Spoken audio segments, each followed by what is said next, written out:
Welcome to On Block Off Block by AeroCloud.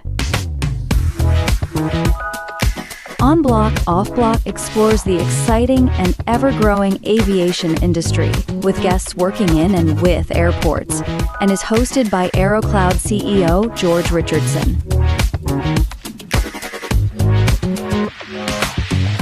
In this episode, George speaks to Jeff Pan, the founder of Belli AI, about his journey into aviation, his insights into the challenges of the airline industry and scaling startups, and the importance of software engineering with the dynamics of design partnerships.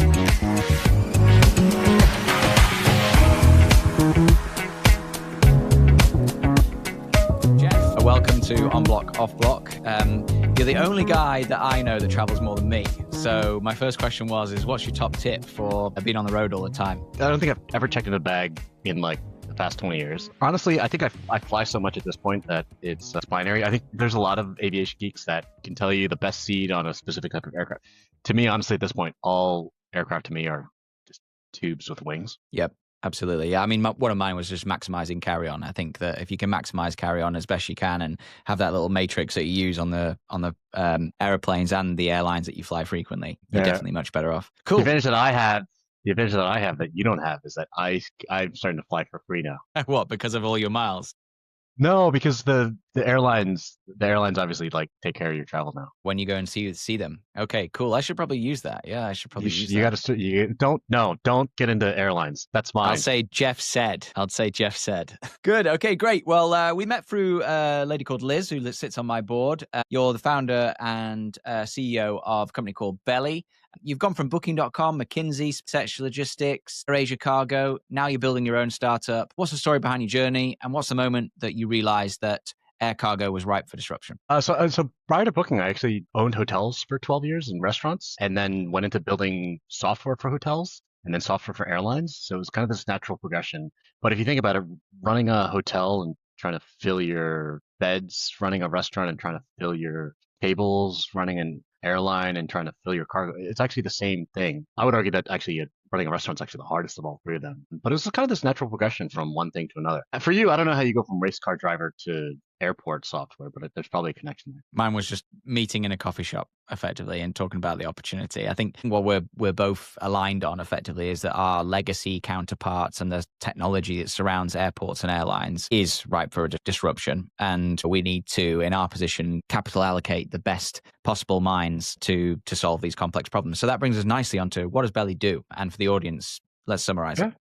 So basically, the problem that we solve is the average airline globally will fly with the bottom of the plane 85% empty. So large fleets like Ryanair, EasyJet, they don't even touch air cargo. So there's a tremendous amount of money that airlines can make from cargo because you've already paid for the aircraft and pilots. But to do that, you need very good software because everything is very time sensitive. So we basically just build very boring ERP operating system software for airlines, specifically for cargo. Yeah. And when we talk about razor thin margins for airlines across the world, how much impact have you seen? And do you have any case studies that you can share about airlines that have used your software, increased their ROIs? Yeah. So prior to this, I was part of Asia Cargo. So in, I think, 4 or 5 years, their cargo revenue went from 50 million to 220 million. So there's a lot of top line growth. The margins are definitely better than passenger side, depending on how you count the cost of the belly cargo. In terms of our airlines, I think the biggest delta that we first cover is, have you ever booked a flight with a travel agent? You know what? When I first started traveling when I was about 16 or 17 years old, I used a company called Flight Center, which were big in the UK. Yeah. So the analogy there is like 30 years ago, that was actually the only way that you could buy a flight. Even if I'm you not called that the airline. old. When I was, that's 15 years ago, right? Okay. And they're still around. They're doing pretty okay. But essentially, 30 years ago, everybody had to book a flight through a travel agent, and airlines didn't really know how to tell you how many seats were available, how to process a payment. But the moment that suddenly you could go on a website and see how many seats were available, everything changed. Travel agents just disappeared overnight. And to me, freight forwarders today are actually like travel agents 30 years ago. And so one of the first things that we do is when we get an airline's capacity online immediately, suddenly they're able to just sell direct. They're able to, nobody needs to call them, nobody needs to email them, and it removes a lot of friction on buying. Yeah, absolutely. Let's just talk about that then a little bit more, like from the layman's point of view, is that Are we saying that it's all upside at that point? Because at the end of the day, Ryanair are flying A to B and they have their belly not full. And if they have one package on there, is that an increase on obviously their turnover for that flight? But in terms of like just raw margin, is it all upside at that point? Or are there operations that they need to invest in to get the cargo there, et cetera, et cetera? And how far back office do you go? So I think from a pure margin standpoint, again, your only marginal cost is the cost of the fuel for the additional weight. The aircraft is already paid for. The pilots and the cabin crew are already paid for. I think when it comes to an airline like Ryanair, obviously they're like tremendously despite what regular consumers may think, it's a very well run airline. So I think for them, it's more about the cost of the mental bandwidth. So the analogy here is like, George, you could probably run a profitable cafe next door, but that would come at the cost of you running AeroCloud, right? So cargo typically will never go above 5 or 10 15% of airlines' overall top line. So again, it is a secondary thought.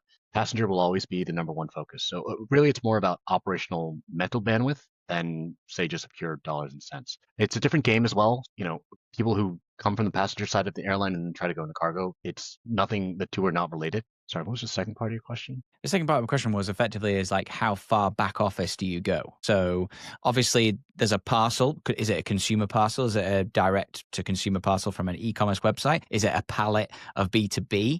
Is it a car for a wealthy person that we see those images in the Daily Mail over here about Arab guys bringing their Bugatti Chiron on a plane over to London for the summer? Like what sort of, how far back office do you go and how involved are you in that process? Yeah, so basically, there's a lot that can go on the bottom of a plane. The main constraint is cost, so it's about 20 times more expensive than sea freight. So typically, it's going to be things like pharma vaccines, perishable seafood. Salmon is actually the most transported global commodity. So number one for the UK, number one for Norway, and a lot of e-commerce parcels also fit into this. When you buy your e-commerce, you always want it within 24 hours, right? In terms of how deep we go, we're kind of like you that we're replacing the source of record. So that's really difficult to do. It's not like an app that they use on the side. You're basically replacing their entire operating system. Fantastic. Okay, cool. So super sticky once you're in. And when we talk about like the size of the opportunity is massive, and we've talked about this before offline, but why and what do airlines do currently? And how much of a pain is it currently? So, I mean, there's a lot of money in cargo. There's about $186 billion that gets paid to airlines for cargo. It grows every single year, faster than GDP. And so from that, you know, we can estimate a 5 to 10% top line on that for TAM for software. Just to kind of size this up, one out of every $3 of things that you own is actually coming by air cargo. So your watch that you have, your iPhone, that microphone for sure. So air cargo you don't hear about because it's less than 1% of global cargo by volume, but it's over a third by value. We have talked often about legacy incumbents, challenges, getting into airlines, long sales processes, legal processes, procurement processes, et cetera, et cetera. What's been the biggest sort of challenge that you face or currently face on a daily basis in reference to that? So you nailed it on the dot. It's definitely not a thing that you can just do. I think what has changed or what has enabled this is actually a lot of the forward deployed engineering. 5 years ago, I probably could not have done this startup, but what's changed now is it's so fast to build now that you can actually go in and replace an entire airline's operating system in a few months. You've probably heard of companies like Palantir, right? Essentially, they do forward deployed engineering, which is your software engineers are actually now like building on the spot. Airlines are willing to pay for this. So as a very specific example, my first airline, they actually started paying us money before we actually had a working product. So we just started going on site, just started building out their systems. And that was a perfect design partner to help us get our first customer. And that opened up the door for large airlines. And when we think about your previous ventures, hotels and restaurants, right? Really hard business. This one's also a hard business, targeting airlines to fulfill their cargo needs or their bellies of the aircraft, which I love the name, by the way. What are the sort of unique challenges of our business and our industry that you haven't seen in your previous life? So I think so my previous businesses were like opening a restaurant, opening a hotel, building hotel software. Those are terrible businesses because it's a low barrier to entry. Like honestly, any idiot can go and do those things, right? And like you never want to do something where there's a low barrier to entry. And so I think for what we do, it's not easy. And that's specifically why we do it. So it's not, nobody can just call up an airport. Nobody can just call up an airline. Nobody can just start building their systems. So I think a lot of the things that are very difficult are we've made easier for us. And that's kind of our hidden advantage. So I think that's the reason I like what we do is because it's a go-to-market puzzle. It's not a software engineering puzzle for sure. Yeah, absolutely. When we talk about on the software engineering side, how has the advancements in the technology that's available to us now kept your team nice and lean, right? Because you're super small, you're super agile. That's the way you want to build this business. And, that's really admirable. What are the biggest gains that you've seen in the last year? So our first airline customer, they switched over when we were five-person engineering team. And we took their business from a company that had 500 people. That for sure could have never happened a year or 2 years ago with all the just beautiful software engineering tools that are out there. It's been a game changer. Even as early as 2 years ago, you probably could not have done this, but everything from the tooling, like I think we just happened to luck into all the advancements in terms of all the software engineering gains. Yeah, the timing has been almost perfect for you, I suppose, to leave those big companies and sort of start your own company as well. And how are you finding the go-to-market? We touched on it earlier, but I do a lot of thinking about we are selling a lot of career insurance. So they're leaving a legacy incumbent, or the airports are leaving a legacy incumbent to come to Aerocloud. And the first thing that those execs want is they want insurance that they're not going to get fired for making that decision. Do you have that same L? And could you talk a bit about that? I asked that exact question my first airline, and I was like, why did you choose us? Right? Like I didn't even have a team when I first approached him, and he was like, yeah, you got good energy, and honestly, I think I'm probably about to retire anyway, so fuck it if this thing messes up. Like I don't care. So I think I couldn't have asked for a better design partner to start. But for sure, I think in a lot of I think one of the things that you've probably figured this out as well. I think understanding how to play the people dynamics and understanding what goes on behind the scenes at an airline is very important because essentially for us to go in, someone at the customer has not been doing their job right? Yeah, absolutely. And let's just expand a bit more on that design partnership thing, which is a very popular term I'm seeing in a lot of the companies that I'm investing in now as an angel investor, and through my brother who's got his own VC fund, and through our investors, everybody's coined that term design partner. That to me was just my first customer that hadn't paid yet. Design partner is a much better term for it. But what is it that either party offers in that scenario, and how long were you in design partnership with for your first customer, or are you still in with them now? So we're in a couple months. So I think so from a purely contractual standpoint, you're offering like a full service at discounted rate because you have to. You are their number one priority, whereas larger companies like they're the 10th priority, right? But I think actually what it comes down to is they actually get to live vicariously building a startup through you. Right. So I definitely saw that. So I think if you're a founder in an enterprise space dealing with legacy incumbents, don't try to be like the other guys. Overemphasize on why you're different. Go in with that big founder energy, because that is actually what wins you deals. Absolutely. I'd 100% back that as well. And it's super interesting because for us, a very similar thing happened at Tampa International, where they effectively said, you got to come and observe for us to move. So there was an iterative process that included several meetings over a long period of time. And you lose that as you grow bigger because it's just not feasible to spend and camp out for weeks at a time at airport customers in my scenario, or airlines for your scenario. So how are you going to combat that moving forward? And have you started to think about what happens when you become a lot bigger? We call it scaling founder mode, right? So there's all this stuff that you and I would do like when we were in our early days that obviously you can't do. So we try to playbook and productize that. So our employee onboarding, for example, is like 2 to 3 weeks of pure classroom trainings. And that means that like I'm taking off those 2 weeks and I'm basically just teaching everything that I know on like, hey, here's like how you do the first call. Here's how you like map out their processes, like down to the specific detail. And essentially what you and I are trying to do constantly is trying to take all the people around us and have them operate at like 60 to 80% of what we're capable of, right? And now it's gotten to the point where I have people flying around that I trust, right?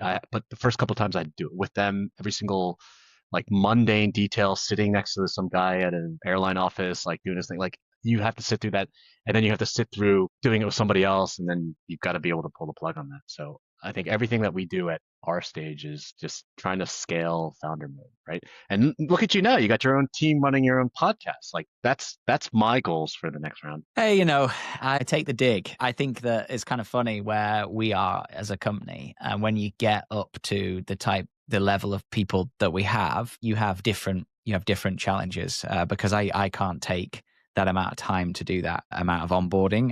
But then on the flip side, there are some benefits to that to scale, obviously. But I think about my role a lot and then going through various different transitions of what I want from my role and then what the company needs from me. Are two, sometimes very different things. And I can assure you that I don't work any less hard, even though we have people to set up my mic for a podcast. The scary thing is, as you get like, it's such a fragile thing where if one piece of the machine breaks, like you've got to stop what you're doing, and then like everything else kind of decreases. You're as a founder, you're just juggling, and starts at 1 ball, 2 balls, 3 balls, and now you're juggling 15 different balls, right? Yeah, absolutely. But it's got to be easier than running a hotel or a restaurant, right? When I think about tech companies and scale, it's got to be easier. And especially when you have domain knowledge like you do. And one of my questions is like, did you convert the customer that you were working on? So like, how did you make a transition from, because I think you were Air Asia, right? Yeah. Is that right? Yeah. So did you convert Air Asia into a customer? And what was the point in which you span out to create this problem yourself? Or was that not the first design partner? Because that sort of founder mode is key for a lot of people because effectively they're working in big organizations thinking this could be done way better. Now I'm getting paid to solve this problem effectively on their behalf, creating IP for that larger company. But what was the sort of mindset there? And did it pan out like that? So rewinding back a couple of years, I had a startup that had shut down because of COVID. So I was kind of at this clean start. And based on everything that I had done previously, I was absolutely determined to like do something hard because I was just tired of fight. I was tired of fighting over scraps doing a startup, right? And I wanted to be able to do something that nobody else could do. And I first started going into maritime. And the problem with maritime is that it took me like 6 months just to get my first meeting with the CEO. But that was kind of a light bulb moment because I realized like, okay, how do I unlock this? And so I ended up like interviewing at McKinsey as a venture builder. And I told them straight up, I was like, okay, I'm just here to find my next startup idea. And I know that you guys are actually really good at finding, like getting access to like all these industries that nobody knows about, oil and gas. And so I said, look, I'm just here to find my next startup idea. And as soon as I do, I'm not. And they're like, yeah, sure. Okay. And so they introduced me to like oil and gas. They introduced me to like airlines and air cargo. And that was actually where I first started running all the analytical research on this stuff. And that was when I started learning about the opportunity in air cargo. And then they were actually the ones that put me at AirAsia. So I did like a 1 year secondment with AirAsia. And that was where I went from like the academic consulting side to working with airlines CEOs to actually being on the ground in the warehouse, which I love, right? And then eventually you start seeing the white space. Like when you're an entrepreneur and you're working in a big company, you immediately see all the white space. You're thinking 5 steps ahead. And then I ended up pulling 6 other people with me from the airline to go do the startup with me. So that's great. A lot of people, I have read and seen relatively recently about people searching for ideas for startups just to go to the McKinsey website and effectively do an AI download on all of their papers and say, show me where the gaps are. So every single project that you work on at McKinsey is a $1 billion company spending $10 million to fix a $100 million problem. So there's immediate product market fit. And if you actually look at every single McKinsey founder turned like YC, VC backed or whatever, what they actually all had in common is what they were working on was an extension of what they had like been exposed to at the firm. So it's actually the world's greatest accelerator. But the issue is that they typically get the MBAs that go there, not founders. And so if you're a founder and you end up at one of these spots, it's a gold mine for startup ideas. Yeah, sure. But you can access a lot of that information for free online, right? No, but you can, maybe not the detail. No, but yeah, exactly, right? You need that like 6 months of scar tissue on somebody else paying you to like learn that thing because ultimately it can always be a dead end, right? That's definitely good advice. Yeah, 100%. I mean, everyone was thinking about it if I mentioned that you also did a stint at SpaceX, right? On air cargo as well. Was that a secondment as well? And like, everybody interested about the intricacies of that company. Is there anything you can share on those? No, I just got really good at building flight systems and hotel systems. They actually reached out to me and they were like, hey, we have this city in the middle of nowhere in Texas, we have our own airline because they have to fly back. There was no airport, so they had their private jets, and they're looking for someone who knows how to build hotel systems and flight systems. Like, and before they before they hung up the phone, I was on a flight to Texas. I would have done this thing for free, and I was like, okay, I'm ready, let me fix it. And they had no choice but to like let me do it. And even today, all their internal private jets, all their cargo and like employees, like um, run on the software that we built for them. A bunch of their employees who would use the app every day are now like angel investors as well. It was an awesome story. Yeah, awesome. I mean, give us an idea of the scale. How many, private planes do they turn commercial jets to transport everyone around? What's the sort of fleet size? And, when they talk about hotels, are they talking about those little cabins in the middle of nowhere in the desert, right? Yeah, so there's a couple hundred little airstreams that are like on site in Texas. You can actually zoom in on Google Maps. I remember even when I was on site, I was actually showing them how to like make the housekeeping schedule more efficient because I had done that for many years. They have a couple of Gulfstreams and they've got a Boeing. So they've scaled up pretty significantly, and they basically just have flights going between Los Angeles and Texas all day long. And I've been on the plane when sometimes it's almost like a single screw. It's on the manifest because there's like a launch happening in however many hours. And I think another time I went on there and I peeked in and it was just all like random like welders that honestly it looked like they just scooped them off like Home Depot. So like they just have this crazy whole mechanism of like just getting people as quick as possible. And every employee in Los Angeles actually has a bag packed at their desk because at any moment they could get that call and they've got to hop on a flight. So yeah, awesome company to be involved in, and what a career you've had to date. And you're fitting in a lot in the lifetime, right? We're only here for a short amount of time, and you've already done a lot of things, which is super cool to see. No, I don't know if you had the same thing too, but like because it wasn't an easy decision to like leave a gig, right? To do a startup where you're getting paid nothing, right? And I had to have a long discussion with my wife, but ultimately it didn't make any like expected value. Like we actually sat there and plotted a spreadsheet. It didn't make any sense from that perspective, but it was on a like just you're only here for however many years, right? Yeah, I agree. Also, like I often say, the worst thing that can happen is you move back in at your mum's house. Like that's kind of the worst thing that could happen to me if you're fortunate enough to have family, obviously. But like for me, I often thought like, well, my mom's always got a spare room. Like I moved out of home when I was 30 years old. I mean, that's kind of a long stint to be at home. And I was completely, not down and out, but I didn't have two pennies to rub together, right? For a long period of time in between being supported by my parents and going out to the real world. My upbringing was fantastic, but there's a gap where it's like, okay, cool. You didn't go to university, so you don't have a degree. You think you're an entrepreneur, go and make it happen. And there was a gap there of about 7 years. And that 7 years was remarkably uncomfortable. Dude, I was the same way too. Like, honestly, like if you look at my early mid 20s, it was like not very impressive. But I think there's parts of you today that you can trace back to that because you probably learned how to be really scrappy, right? Which you would have never gotten had you just gotten some desk job. Yeah, 100%. In your 20s, right? Yeah, 100%. And then that carries forward to the type of people that you want to hire because you want those scrappy guys. We're at a stage in the company now where we're developing people into career guys and we want them to stay in lane and own their lane. But they've also got to remember the times where we were in a similar setup to you guys where like we're all located everywhere. There's no office. We've got COVID to contend with. Probably a bad time for our industry, COVID, but actually turns out it's a really good time for us to break those legacy relationships that people had. And we were the first people prepared to get on a flight. I actually had an NIE at one point because of some critical infrastructure work that we were doing in America, which is fantastic. But yeah, I mean, that's the hustle. And that's, a huge part of my enjoyment about our business, even at our size now. And we're coming into 70 plus customers now all over the world, 3 continents. You're doing a new airport every 3 weeks? Correct. Yeah. For our products. Yeah. I mean, it is impressive, but it's taken us 5 years to get to that point. That's what people don't quite realize. Like you were talking about legacy, barriers, moat. What happens when, the next Aircloud comes along behind us, etc. How deep of a moat do we have? And that, I think about that a lot as well. But yeah, it takes you 5 years to build that top of funnel, and those relationships take a long time to yield. Also, what I found is that relationships have become less important as the product gets better, as the service gets better, et cetera, where stuff starts to come to you. And that's also a transition of company as well. And you'll be in that phase right now, is that what the best piece of business that you're going to get this year is most probably from a recommendation from one airline to another. I don't miss those. It became 10 times easier once I got my first airline, and 100 times easier once you get your first big airline. Yeah, absolutely. I don't miss those days at all.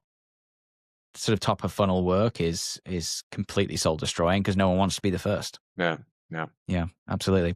Okay, cool. So as we round up, people listening, how can they help you? Who are you targeting at airlines, and how can people connect to you? I mean, we're dealing with the heads of cargo at airlines. Okay, so any introductions for heads of cargo at airlines is how they can help. Right. Like nobody comes across that kind of character at a dinner party, right? Yeah, no, I do.